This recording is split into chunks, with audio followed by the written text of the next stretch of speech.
नमस्कार सभी साथियों को। जय श्री कृष्णा। स्वागत, अभिनंदन है आपका अपने YouTube channel SK online hub में। राजस्थान के जो प्रमुख दुर्ग हैं उनका जो अपना टॉपिक है वो चल रहा था। उसमें आज हम कुंभलगढ़ दुर्ग है, आमेर दुर्ग है, नाहरगढ़ दुर्ग है, इन सभी दुर्गों को आज हम अध्ययन वो करेंगे। तो इस समय जैसे RS की एग्ज़ाम होने वाली है, RS प्री है, फर्स्ट ग्रेड है, सेकंड ग्रेड है, थर्ड ग्रेड है, रीट है, महिला ISI है, राजस्थान पुलिस है। इन सभी प्रतियोगी परीक्षाओं के लिए जो क्लास है समान रूप से बहुत ही महत्वपूर्ण है। इन प्रतियोगी परीक्षाओं की तैयारी करने वाले जो प्रतिभागी हैं वह इस क्लास को ज़रूर देखें। आपको इन क्लासों से एग्ज़ाम में पर्सन्स हैं वो देखने को ज़रूर मिलेंगे। तो अभी तक जो चैनल पे नए हैं वो चैनल को सब्सक्राइब कर सकते हैं ताकि आगे आने वाली जितनी भी जो कक्षाएं हैं उसका जो नोटिफिकेशन है वो सबसे पहले आपको मिल सके। तो चलिए चलते हैं आप आज के अपने दुर्ग पर। आज का अपना दुर्ग है कुंभलगढ़ दुर्ग, जो कि राजसमंद में स्थित है। इसका जो निर्माण है वो मौर्य सम्राट अशोक पुत्र संप्रति द्वारा इसका निर्माण करवाया गया था। और इसका जो शिल्पकार है वो था मंडन। शिल्पकार कौन था इसका? मंडन था कुंभलगढ़ दुर्ग का। इसका जो पुनर्निर्माण है वो करवाया था महाराणा कुंभा ने। देखिए इसमें दो फैक्ट हैं, उसमें आपको कंफ्यूज नहीं होना है। एक है निर्माण करवाया था मौर्य सम्राट अशोक पुत्र संप्रति ने, और इसका जो पुनर्निर्माण है वो करवाया था महाराणा कुंभा ने।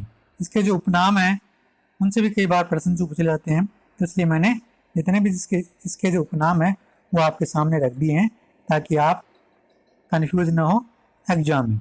मच्छेंद्रपुर है, मेवाड़ की शरणस्थली है, मेवाड़ की संकटकालीन राजधानी और कुंभलमेर आदि उपनामों से कुंभलगढ़ दुर्ग को जाना जाता है। कुंभलगढ़ दुर्ग को मेवाड़ की जो तीसरी आंख वो कहा जाता है।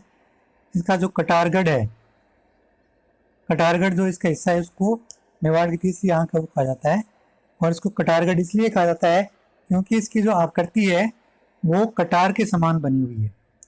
कटार के समान इसकी आकृति बनी होने के कारण इसको कटारगढ़ वो कहा गया है। नेक्स्ट अपना फैक्ट है, भारत की महान दीवार के नाम से प्रसिद्ध किसे कहा जाता है? तो कुंभलगढ़ की जो प्राचीर है, दीवार है, प्राचीर का मतलब दीवार है, उसको भारत की महान दीवार के नाम से ये प्रसिद्ध है। और कुंभलगढ़ की दीवार की जो चौड़ाई है वो है इसकी 7 मीटर, और जो कुंभलगढ़ की जो महान दीवार है उसकी लंबाई है वो कितनी है? 36 किलोमीटर। कुंभलगढ़ की जो दीवार है उसकी लंबाई वो 36 किलोमीटर है, और इसकी जो चौड़ाई है उस दीवार की वो है 7 मीटर है।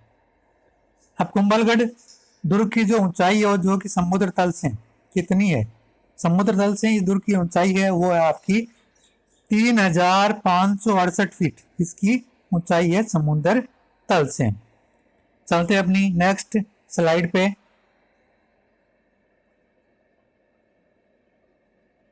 कुंभलगढ़ दुर्ग को एस्ट्रूकन दुर्ग से तुलना है वो किसने की है? यानी कुंभलगढ़ दुर्ग की जो एस्ट्रूकन दुर्ग से तुलना है वो किसने की है?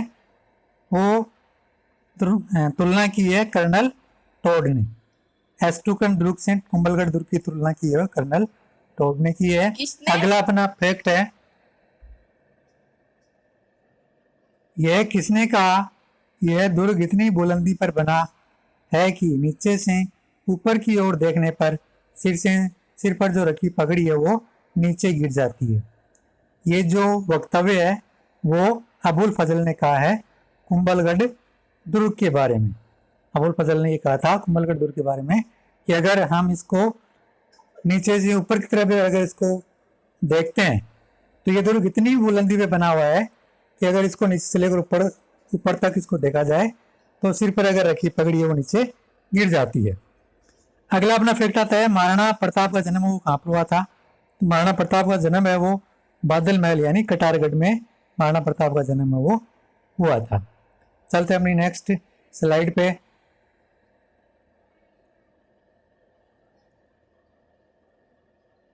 इस स्लाइड में अपना आता है जालोर दुर्ग, जो कि जालोर में स्थित है, जालोर जिले में। इसकी जो स्थापना है वो नागभट्ट प्रथम ने की थी। नागभट्ट प्रथम ने की थी दशरथ शर्मा के अनुसार, और परमारों द्वारा इस दुर्ग की स्थापना की गई, ये किया गया है GH ओझा के द्वारा। यानी इस दुर्ग की स्थापना के बारे में जो अलग अलग जो विद्वान हैं उनके अनुसार अलग अलग मत हैं। दशरथ शर्मा के अनुसार इस दुर्ग की जो स्थापना है वो नागभट्ट प्रथम ने की थी, और GH ओझा के अनुसार परमारों ने इस दुर्ग की स्थापना है वो की थी। जालोर दुर्ग है, ये कौन सी नदी पे बना हुआ है? तो ये सुगड़ी नदी पर बना हुआ है। जालोर दुर्ग के उपनाम है वो कौन कौन से हैं? तो इनमें आता आपका कनकांचल है, सुवर्णगिरी है, सोनलगढ़ है, सोनगिरी है आदि जालोर दुर्ग के उपनाम हैं। यानी इन नामों से भी जालोर दुर्ग को जाना जाता है। अगला अपना फैक्ट है, उद्योतन सूरी ने कुवल्य माला की जो रचना है वो जालोर दुर्ग में की थी। नेक्स्ट अपना जालंधर नाथ की तपोस्थली होने के कारण जालोर दुर्ग है वो क्या कहलाया? जालंधर नाथ की तपोस्थली होने के कारण जालोर जो दुर्ग है वो जालंधर दुर्ग है वो कहलाया था। अगला अपना फैक्ट है, जालोर दुर्ग में कौन सी मस्जिद बनी हुई है? तो जालोर दुर्ग में तोपखाना मस्जिद है वो बनी हुई है। जालोर दुर्ग में कौन सी दरगाह है? तो जालोर दुर्ग में है वो मलिक शाह दरगाह है वो बनी हुई है। यह किसने कहा? जालोर दुर्ग के दरवाजे कोई भी आक्रांत है वो नहीं खोल पाया।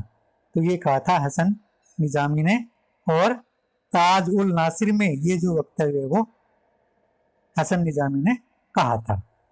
चलते अपनी नेक्स्ट स्लाइड पे। अगला अपना आता है जयगढ़ दुर्ग, जो कि जयपुर जिले में स्थित है। इसका जो निर्माण है वो राजा मान सिंह ने प्रारंभ करवाया था, और पूर्ण करवाया था मिर्जा जय सिंह ने। यानी जयगढ़ का जो निर्माण है वो प्रारंभ करवाया था राजा मान सिंह ने, और इसका निर्माण पूर्ण करवाया मिर्जा जय सिंह ने, और जो वर्तमान स्वरूप है वो इसका सवाई जय सिंह ने करवाया था। इसके उपनाम हैं वो हैं आपके चिल्ले का टीला इसको कहा जाता है, संकट मोचक दुर्ग इसको कहा जाता है। यानी इसके दो उपनाम हैं, एक चिल्ले का टीला इसको कहा जाता है, और संकट मोचक दुर्ग के नाम से भी इसको जाना जाता है जयगढ़ दुर्ग को। अगला अपना फैक्ट है, जयगढ़ में स्थित एशिया की सबसे बड़ी तोप का नाम क्या है? तो जयगढ़ में स्थित एशिया की सबसे बड़ी तोप है उसका नाम है जय बाण या बजरंग बाण। इसकी जो मारक क्षमता है वो 22 मील है, और एकमात्र परीक्षण में इसका जो गोला वो चाकसू में जाकर गिरा था, जहां पर गोरीलाल तालाब है वो बना हुआ है। यानी जब इसका परीक्षण किया गया तो इसका जो गोला है वो चाकसू में जाकर गिरा, और जिस जगह पर ये गोला गिरा था उस जगह पर गोरीलाल तालाब है वो बना हुआ है, बन गया था वहां पे। अगला अपना फैक्ट है, जयगढ़ में मौजूद अन्य तोपें कौन कौन सी हैं? तो अन्य तोपों में वहां पर है रणचंडी, भैरवी, कड़क बिजली, अन्य जो ये तोपें हैं वो जयगढ़ दुर्ग में रखी हुई है। अगला अपना फैक्ट है, जयगढ़ में बने दीवाने खास का दूसरा नाम क्या है? जयगढ़ में बने दीवाने खास का दूसरा नाम है वो क्या है? तो दूसरा उसका नाम है खिलवत निवास। अगला अपना फैक्ट है जयगढ़ में बने दीवाने आम का दूसरा नाम है सुभट निवास। नेक्स्ट है, जयगढ़ दुर्ग में खजाने की खोज हेतु खुदाई वो किसने करवाई थी? जयगढ़ दुर्ग में खजाने की खोज हेतु इंदिरा गांधी ने इस दुर्ग की जो खुदाई है वो करवाई थी। चलते हैं अपनी नेक्स्ट स्लाइड पे। अगला अपना दुर्ग है वो आता है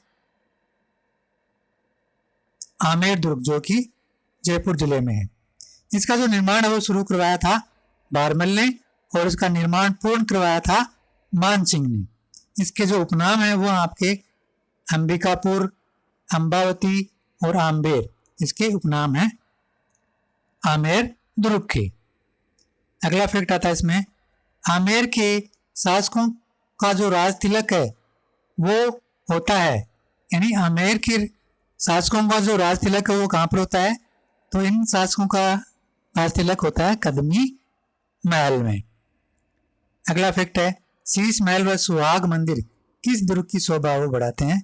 तो शीश महल और जो सुहाग मंदिर है वो आमेर दुर्ग की शोभा बढ़ाते हैं। आमेर के कदमी महल का निर्माण वो किसने करवाया? तो आमेर के कदमी महल का जो निर्माण है वो करवाया था राजदेव ने, जहां पर कि आमेर के शासकों का राज तिलक होता है। आमेर दुर्ग का दर्पण धाम किसे कहा जाता है? तो आमेर दुर्ग का जो दर्पण धाम है वो कहा जाता है दीवाने खास को, जिसको हम शीश महल कहते हैं। आमेर को जीतकर बहादुर शाह ने इसका नाम क्या रखा?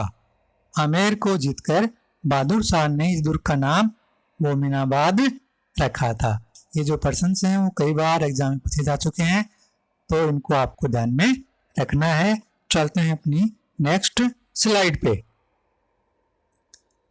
अगली अपनी स्लाइड में आता है नाहरगढ़ दुर्ग, जो कि जयपुर जिले में स्थित है। इसका जो निर्माण है वो सवाई जयसिंह ने करवाया था, और इसके जो उपनाम है वो आपके सामने है। इसके उपनामों में आता है सुदर्शनगढ़, सुलक्षणगढ़, जयपुर धवसगढ़, इसके उपनाम है। और नाहरगढ़ दुर्ग का जो आकार है वो कैसा है? इसका जो आकार है श्री कृष्ण के मुकुट के समान है।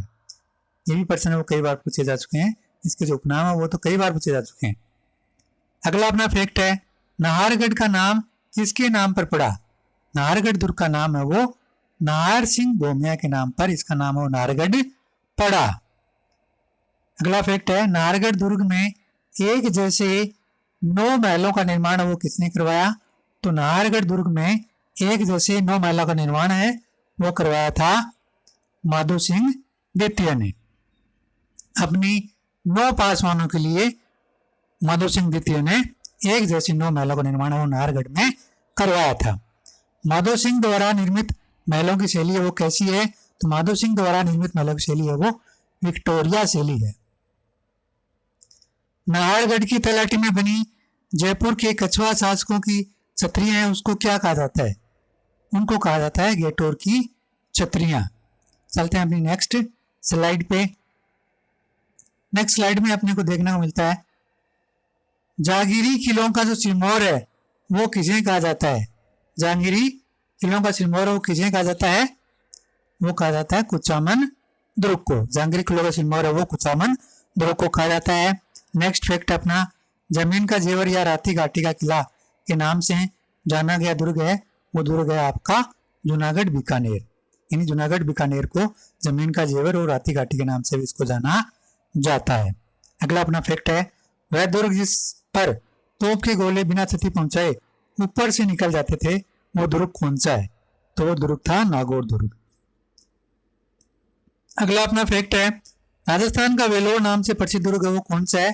तो राजस्थान का वेलोर नाम से प्रसिद्ध दुर्ग है वो आपका भैंसरोडगढ़ है। यानी भैंसरोडगढ़ को राजस्थान का वेलोर के नाम से भी इसको जाना जाता है। चांदी के गोले दागने वाला किला वो कौन सा है? तो चांदी के किले दागने वाला किला है वो है आपका चूरू का किला। और चूरू के किले का जो निर्माण है वो करवाया था ठाकुर कुशाल सिंह ने। तिमनगढ़ का किला वो कहाँ पर है? तो तिमनगढ़ का किला है वो आपका करौली जिले में स्थित है। ये जो अभी बीएसटीसी के एग्जाम हुई थी उसमें ये जो प्रश्न है वो पूछा गया था। तो इस प्रकार से आज हमने जो महत्वपूर्ण जो दुर्ग हैं और जो किले हैं उनका हमने अध्ययन वो किया है। तो अभी तक जिन्होंने चैनल को सब्सक्राइब नहीं किया है वो इसी प्रकार की जो क्लासें पाने के लिए चैनल को सब्सक्राइब करें, लाइक करें और अपने मित्रों में दोस्तों में इस क्लास को शेयर जरूर करें। वीडियो देखने के लिए आप सभी का धन्यवाद।